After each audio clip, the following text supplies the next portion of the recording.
Film की शुरुआत में हम कॉलिंस परिवार को देखते हैं जो काफी अमीर लोग हैं और इस परिवार में हमें तीन लोग दिखाए जाते हैं जिसमें एक छोटा लड़का नेम बरनाबस और उसके माता पिता होते हैं। दरअसल बरनाबस के पिता का मछली पकड़ने का व्यापार होता है और उन्होंने ही समुद्र के पास एक टाउन को बसाया जिसका नाम कॉलिंस पोर्ट होता है। अब हम आगे देखते हैं कि बरनाबस के पिता उसे ये समझाते हैं कि सबसे बड़ी दौलत परिवार है, इसलिए हमेशा अपने परिवार का ख्याल रखना।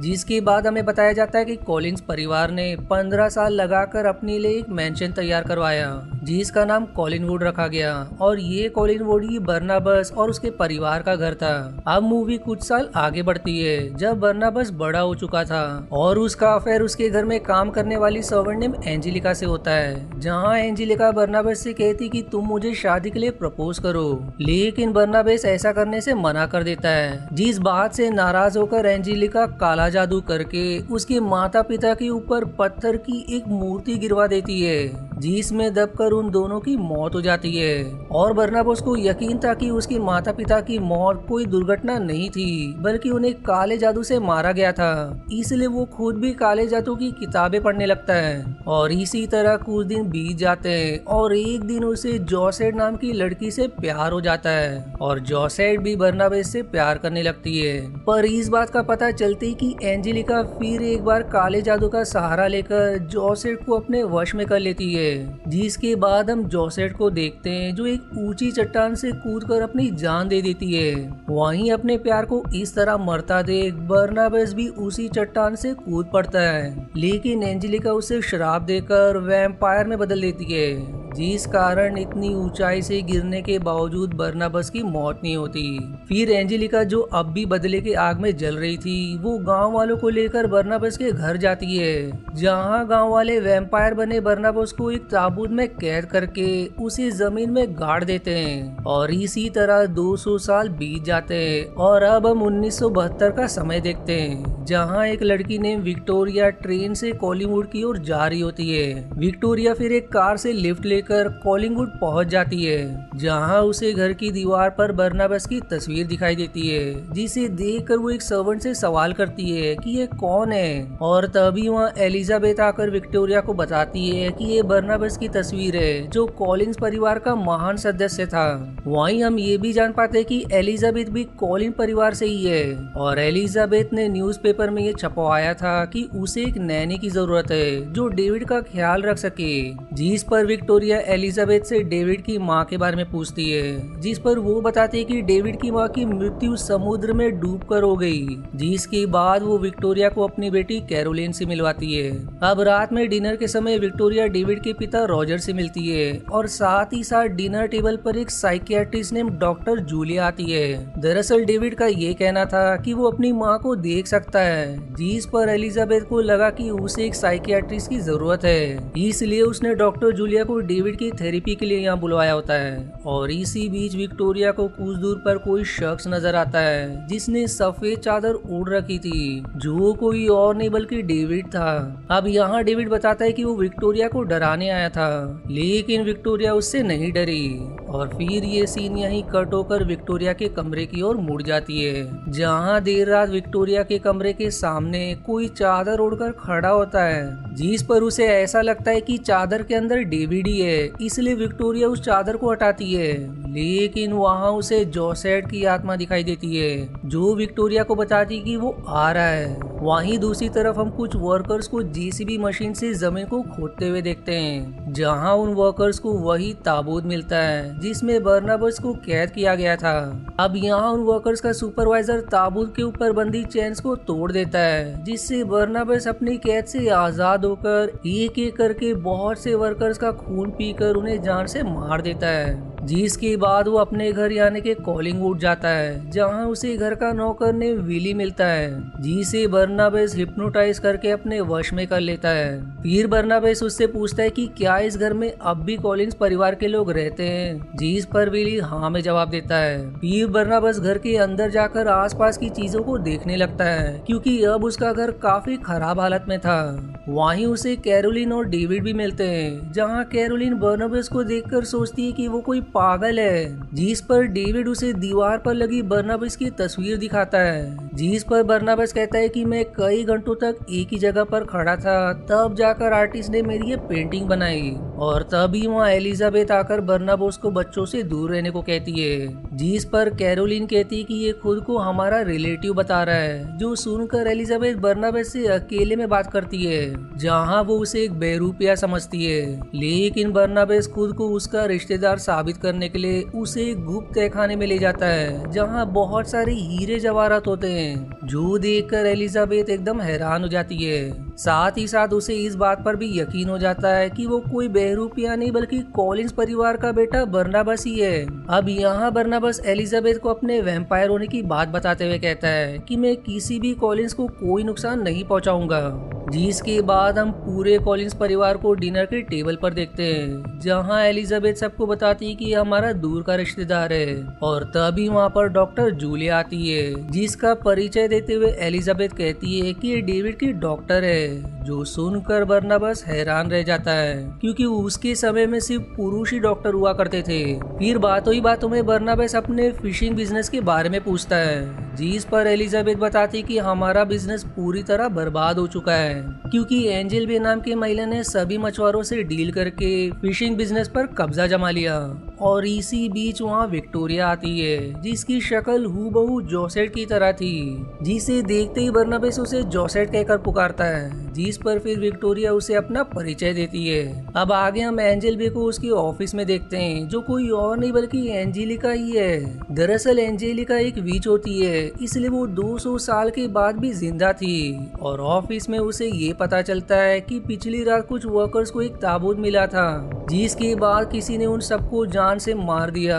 अब ये पता चलते ही एंजल बे यानी कि एंजेलिका समझ जाती है कि बर्नाबस आजाद हो चुका है, इसलिए वो ऑफिस से निकलकर कॉलिंगवुड पहुंचती है, जहां उसे एलिजाबेथ और बर्नाबस मिलते हैं। अब यहाँ बर्नाबस एंजल बे को देखते ही समझ जाता है कि वो एंजेलिका है। तब बर्नाबस उससे फिशिंग बिजनेस के बारे में बात करता है, जिस पर एंजेलिका कहती है कि अब ये बिजनेस मेरा है। वहीं एंजेलिका के जाने के बाद एलिजाबेथ बर्नाबस को मोटिवेट करती है कि वो वापस से अपना बिजनेस खड़ा कर सकता है। जिस पर फिर बर्नाबस इस घर यानी कि कॉलिंगवुड की मरम्मत करवाता है, जिसके बाद वो कुछ बड़े मछुआरों को हिप्नोटाइज करके कॉलिंस परिवार के लिए काम करने को तैयार करवा लेता है। और इसी तरह उसका बिजनेस फिर से चल पड़ता है। फिर एक दिन डॉक्टर जूलिया बर्नाबस के बारे में जानने के इरादे से उसे हिप्नोटाइज करके उसके बारे में सारी बात पता कर लेती है, जिससे उन्हें ये पता चलता है कि वो एक वैम्पायर है, जिस बारे में वो एलिजाबेथ से बात करती है। जहां एलिजाबेथ उसे ये बात राज रखने को कहती है, क्योंकि बर्नाबस इस घर में रहने वालों को नहीं मारेगा।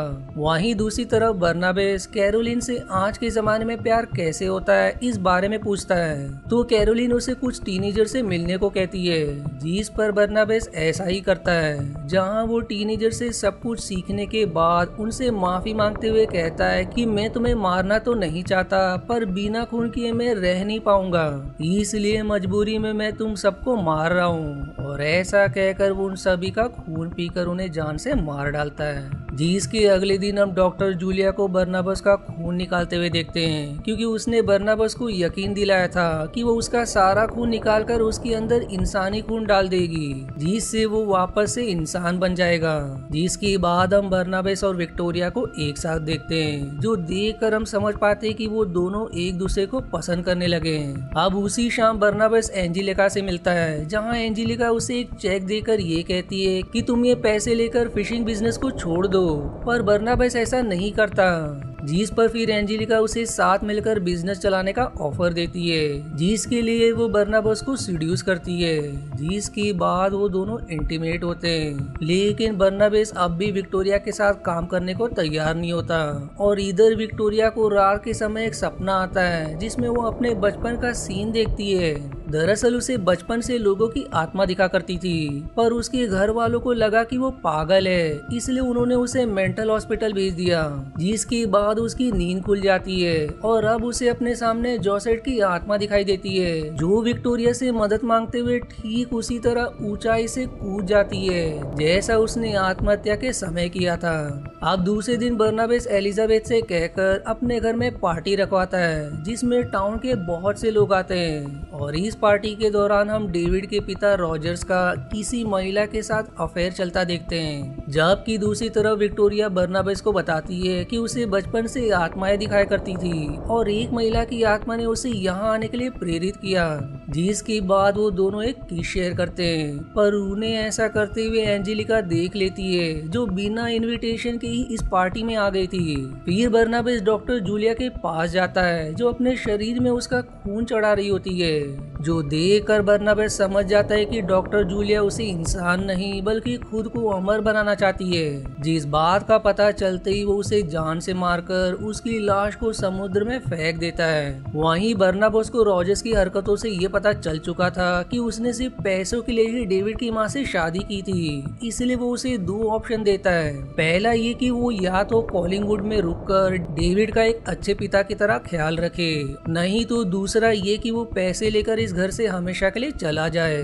जिस पर रॉजर्स पैसे लेकर घर और डेविड को छोड़ देता है। अब उसे जाता देख डेविड बहुत दुखी होता है, जबकि बाकी लोग रॉजर्स को जाता हुआ देख रह जाते हैं और तभी धूप के कारण बर्नाबस का शरीर जलने लगता है, जो देखकर डेविड वहां से चला जाता है। जबकि विक्टोरिया समझ जाती है कि वो इंसान नहीं है, इसलिए वो भी उससे दूर हो जाती है। जिसकी बात बर्नाबेस एंजेलिका के पास जाकर उसे अपने श्राप को खत्म करने को कहता है, लेकिन एंजेलिका इसके लिए मना करते हुए बर्नाबेस को फिर से वही ऑफर देती है कि वो उसके साथ बिजनेस कर सकता है और साथ ही साथ हम दोनों प्रेमी की तरह रहेंगे। पर बर्नाबेस पिछली बार की तरह इस बार भी उसे मना कर देता है।